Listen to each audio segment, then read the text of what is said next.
Fifth week of Easter, May 13, Saturday. First reading, Acts chapter 16, verses 1 to 10. Paul went first to Derbe and then to Lystra, where there was a young disciple named Timothy. His mother was a Jewish believer, but his father was a Greek. Timothy was well thought of by the believers in Lystra and Iconium, so Paul wanted him to join them on their journey. In deference to the Jews of the area, he arranged for Timothy to be circumcised before they left, for everyone knew that his father was a Greek. Then they went from town to town, instructing the believers to follow the decisions made by the apostles and elders in Jerusalem.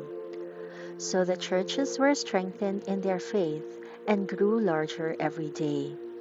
Next, Paul and Silas traveled through the area of Phrygia and Galatia because the Holy Spirit had prevented them from preaching the word in the province of Asia at that time.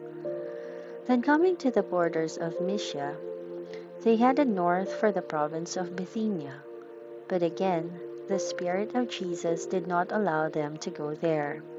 So instead, they went on through Mysia to the seaport of Troas. That night, Paul had a vision.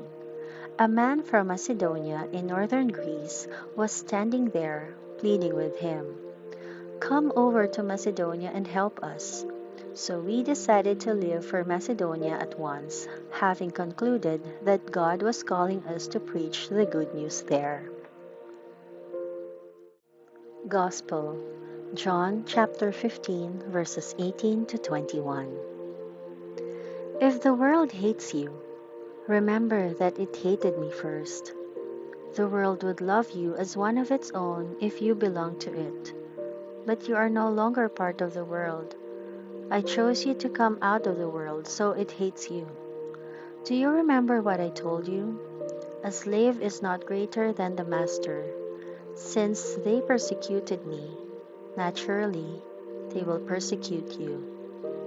And if they had listened to me, they would listen to you.